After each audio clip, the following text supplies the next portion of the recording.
नमस्कार, आदाब, सलाम। आप देख रहे हैं आर्यन न्यूज़ भारत। आर्यन न्यूज़ भारत में आप सभी का स्वागत है। सही और सटीक खबर के लिए आर्यन न्यूज़ भारत देखते रहें। आप सभी से अनुरोध है कि जो अभी तक सब्सक्राइब नहीं किए हैं, जल्द से जल्द आर्यन न्यूज़ भारत को सब्सक्राइब करें ताकि सारी इन्फॉर्मेशन, सारा न्यूज़ आप तक मिलता रहे। आपका सहयोग और विश्वास ही हमारी पहचान। साथियों, बिहार का पारा, राजनीतिक पारा कितना गर्म है हम सभी जानते हैं, खास के तब जब लालू यादव बिहार में हो। लालू यादव के बिहार आते ही अचानक राजनीतिक पारा ऊपर उठ गया। कारण अभी बिहार विधानसभा के उपचुनाव के 2 सीट, तारापुर और कुशेश्वर स्थान, जहां पर चुनाव सरगर्मियां तेज। आज शाम 4 बजे इन दोनों सीटों के उपचुनाव के लिए चुनाव प्रचार थम गया। 30 अक्टूबर को मतदान होना है। पहले 48 घंटा पहले चुनाव प्रचार रुक जाया करता था, लेकिन अब कोविड के तहत नए नियम सामने आने से 72 घंटा पहले चुनाव प्रचार को बंद कर देना पड़ता है, जिसके तहत आज 72 घंटा पहले चुनाव प्रचार समाप्त हो गया। सभी सियासी दल, पक्ष विपक्ष ने अपनी एरी खेती का जोर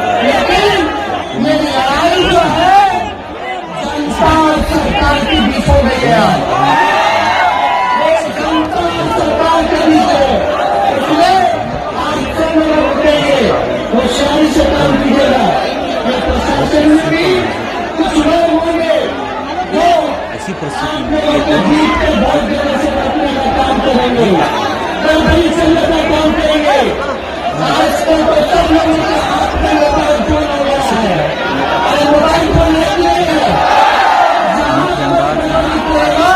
उनसे मिलना, आक्रामक प्रचार करना, तो वहीं मुख्यमंत्री नीतीश कुमार सहित पूरा एनडीए का खेमा इसमें जुट गया है।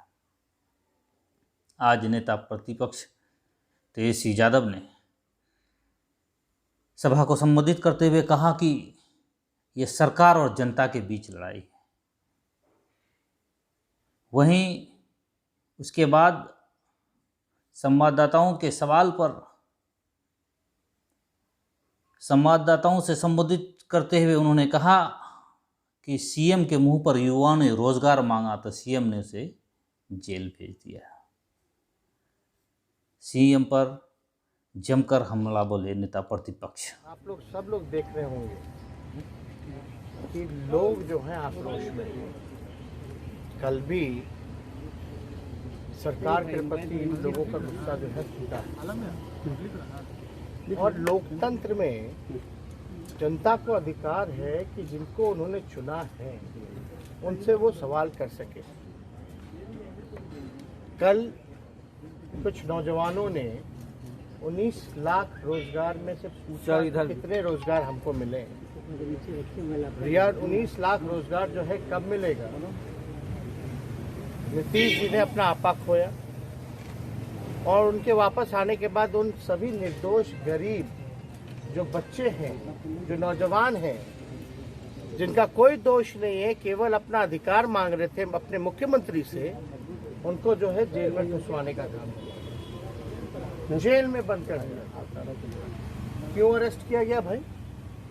ऐसा तो उन्होंने कोई काम नहीं किया था। बस उन्होंने तो यही लिखा था कि 19 लाख रोजगार का वादा का क्या हुआ मेरा। हम आप लोगों के सामने कहना चाहते हैं, चुनाव खत्म होने के बाद हमारी पार्टी जो है बेरोजगारी को लेकर रैला गांधी मैदान में हम लोग बुलाने का काम करेंगे। और हम लोग तो सरकार और प्रशासन से मांग करते हैं कि जो छात्र, जो गरीब नौजवान जो हैं, जिनको आपने गिरफ्तार किया है, वो सबको जो है जल्द से जल्द अविलंब छोड़ने का काम करें। इसमें उन मासूमों का क्या दोष है भाई? जो आपने जो है, ये तो तानाशाह रवैया हुआ ना। ऐसा कभी हम लोग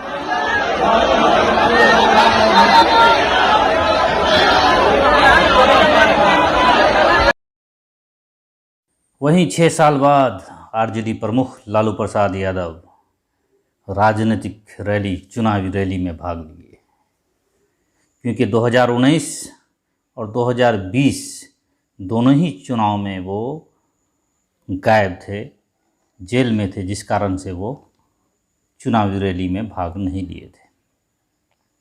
आज जो ही उपचुनाव में भाग लिए, लालू यादव का वही अनोखा अंदाज लोगों के सामने आया और लोग समर्थक जोश में आए। लालू ने मंच पे आते ही सीएम नीतीश कुमार पर जमकर हमला बोला। छोटे बेटे तेजस्वी यादव की तारीफ। पहली बार अपने सिर पर हरी टोपी और गले में हरा पट्टा पहने लालू यादव ने सभा को संबोधित करने के दौरान न सिर्फ राज्य के मुख्यमंत्री नीतीश कुमार बल्कि प्रधानमंत्री नरेंद्र मोदी पर भी निशाना साधा।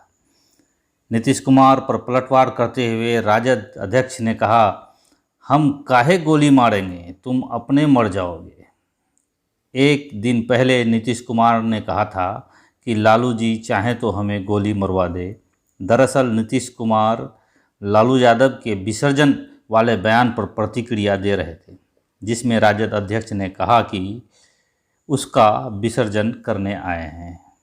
वहीं इसी बीच जब राजद और कांग्रेस के बीच अभी खटास बढ़ गई है, आपसी खींचतान इस उपचुनाव लेकर जो बढ़ गया है, इसी के तहत आरजेडी प्रमुख लालू यादव और सोनिया गांधी कांग्रेस अध्यक्षा के बीच टेलीफोनिक बात हुई है, जहां सोनिया गांधी ने लालू यादव का खबर खैरियत लिया, तो वहीं आरजेडी प्रमुख ने भी कई बातचीत किए और दोनों बड़े नेताओं के बीच आपसी बातचीत के बहुत मायने हैं।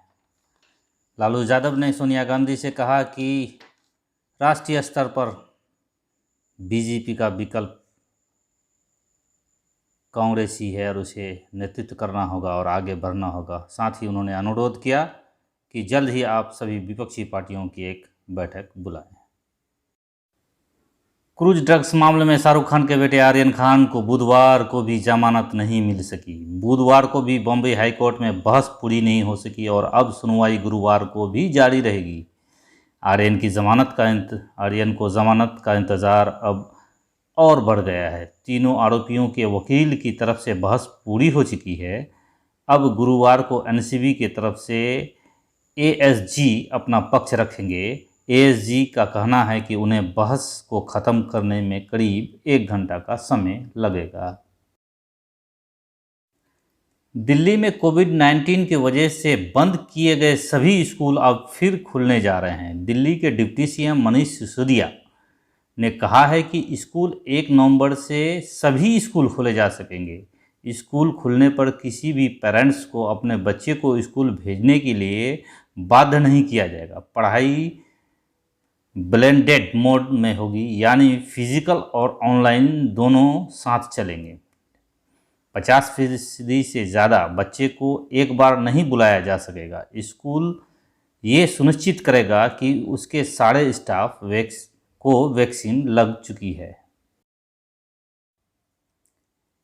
पटना के गांधी मैदान में 8 साल पहले आज ही के दिन तब भाजपा की ओर से प्रधानमंत्री पद के उम्मीदवार रहे नरेंद्र मोदी की हुंकार रैली के दौरान सीरियल ब्लास्ट कर तबाही मचाने वाले को अब इसकी सज़ा भुगतनी होगी।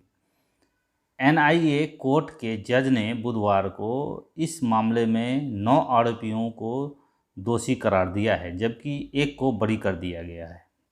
कोर्ट ने इस मामले में सज़ा सुनाने के लिए 1 नवंबर की तारीख मुकर्रर की है।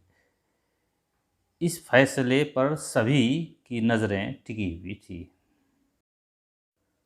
पेगासस मामले में सुप्रीम कोर्ट ने केंद्र सरकार को झटका देते हुए कहा कि पेगासस केस की जांच होगी। कोर्ट ने जांच के लिए एक्सपर्ट कमेटी का गठन भी कर दिया है। कोर्ट ने इस मामले में कहा कि केंद्र सरकार का कोई साफ स्टैंड नहीं था, निजता के उल्लंघन की जांच होनी चाहिए। फैसला सुनाते हुए सीजीआई एनवी रमना ने कहा कि हमने लोगों को उनके मौलिक अधिकार के हनन से बचाने से कभी परहेज नहीं किया। निजता केवल पत्रकारों और नेताओं के लिए नहीं बल्कि ये आम लोगों का अधिकार है।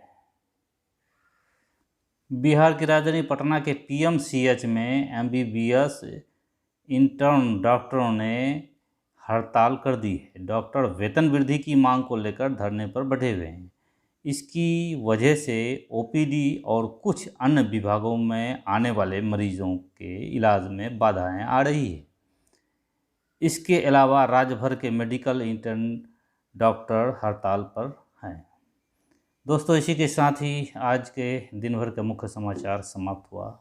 आप सभी से अनुरोध है, रिक्वेस्ट है कि जो अभी तक आर्यन न्यूज़ भारत को सब्सक्राइब नहीं किए हैं, यूट्यूब पर जाएं, आर्यन न्यूज़ भारत लिखें, सर्च करें और बगल में ही जो ही आर्यन न्यूज़ भारत आएगा, बगल में लाल अंक का सब्सक्राइब लिखा हुआ उसे टच कर देंगे तो सब्सक्राइब हो जाएगा। साथ ही सभी वीडियोज़ को देखें, लाइक करें, शेयर करें और कमेंट सेक्शन में जा कर के कमेंट करें।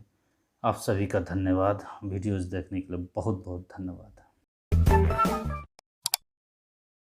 साथियों, चैनल को सब्सक्राइब करें और बेल आइकन को दबा दें।